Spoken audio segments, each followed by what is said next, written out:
ఈరోజు power star Pawan Kalyan గారు నటించి విడుదల కాబోతున్న ఒరిజినల్ గ్యాంగ్స్టార్ ఓజీ గురించి మీతో కొన్ని అంశాలను పంచుకుందామనే ఉద్దేశంతో మేము ముందుకు వచ్చాను.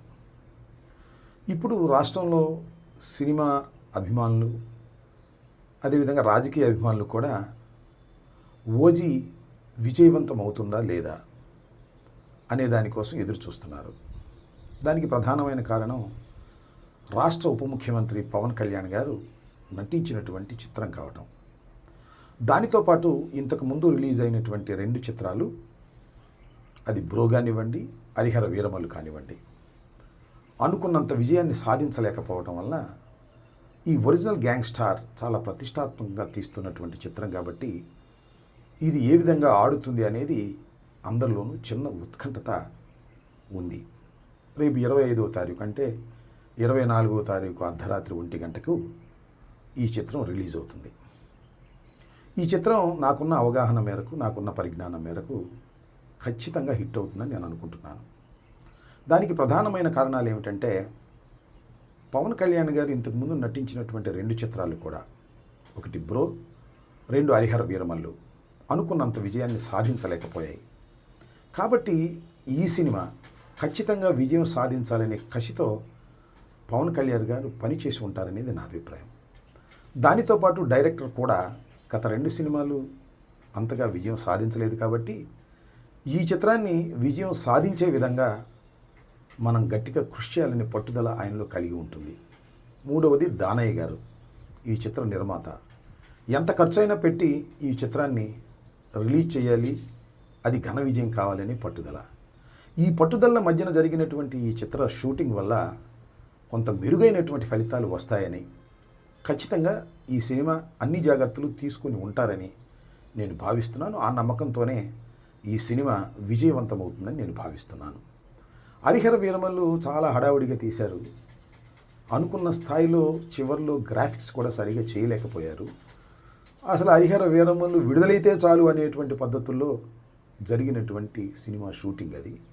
ఇదేమో పవన్ కళ్యాణ్ గారు తన రాష్ట్ర బాధ్యతల్ని, ఉప ముఖ్యమంత్రి బాధ్యతలను కూడా పక్కన పెట్టి దీని మీద కాన్సన్ట్రేట్ చేశారు కాబట్టి ఇది విజయవంతం ఖచ్చితంగా అవుతుందనేది నాకున్న అభిప్రాయం. అవ్వాలనేది కూడా నా కోరిక.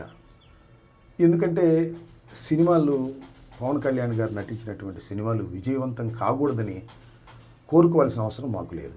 రాజకీయంగా ఆయన మీద మాకు ప్రత్యర్థి కాబట్టి మాకు కొన్ని విమర్శలు ఉంటాయి కాబట్టి విమర్శలు చేస్తాం, అవి కూడా సద్విమర్శలే చేస్తాం.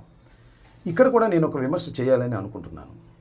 అదేమిటంటే, పవన్ కళ్యాణ్ గారు అపోజిషన్లో ఉన్నప్పుడు, మేము అధికారంలో ఉన్నప్పుడు, అంతకు ముందు కూడా తెలుగుదేశం అధికారంలో ఉన్నప్పుడు కూడా చాలా విషయాలు మాట్లాడారు. అవినీతి గురించి మాట్లాడారు, అక్రమాల గురించి మాట్లాడారు. నేను ఇవాళ మనవి చేస్తున్నా, పవన్ కళ్యాణ్ గారు మీరు ఉప ముఖ్యమంత్రిగా ఉన్నప్పుడు మీరు నటించినటువంటి చిత్రం రిలీజ్ రోజున 1000 రూపాయలు మీరు టికెట్ పెట్టారే, ఇది అవినీతి కాదా? ఇది అధికార దుర్వినియోగం కాదా అనేది నా ప్రశ్న. సరే, దులపరించుకుపోతానంటే నేను చేయగలిగింది ఏమీ లేదు. పవన్ కళ్యాణ్ గారు అపోజిషన్లో ఉన్నప్పుడు లేదా ముఖ్యమంత్రిగా కానప్పుడు, ఉప ముఖ్యమంత్రి కానప్పుడు చాలా విషయాలు చెప్పారు, నీతి గురించి, అవినీతి గురించి.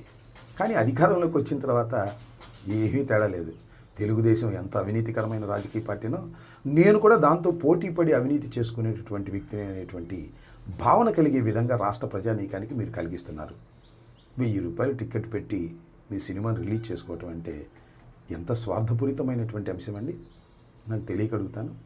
మీరు ఇవాళ చాలా విషయాల గురించి మాట్లాడుతున్నారు, నీతి గురించి మాట్లాడుతున్నారు. నేను ఒకటి మాత్రం చాలా స్పష్టంగా చెప్పదలుచుకున్నాను, పవర్ స్టార్కి, గ్యాంగ్స్టార్కి కూడా మీరు అవినీతికి హద్దులు లేని విధంగా ప్రవర్తన చేస్తున్నారు మీ కూటమి ప్రభుత్వం. చివరకు మీరు నటించిన చిత్రాన్ని కూడా అవినీతిమయం చేసేటటువంటి కార్యక్రమం చేస్తున్నారు. ఇది చాలా దురదృష్టకరమైనటువంటి పరిణామం. మీరెవరికి నీతులు చెప్పినా అది సమంజసంగా ఉండదనే విషయాన్ని మీరు ఇప్పుడైనా గమనించాలని కోరుకుంటూ, మీ గ్యాంగ్స్టార్ అద్భుతమైన విజయాన్ని సాధించాలని, దానయ్య గారికి అద్భుతమైన దండిగా డబ్బులు రావాలని, మీరు సినిమా హీరోగా పేరు ప్రఖ్యాతులు తెచ్చుకోవాలని, కొణిదెల కుటుంబానికి మరింత గౌరవాన్ని తీసుకురావాలని ఈ సందర్భంగా మనస్ఫూర్తిగా కోరుకుంటున్నాను.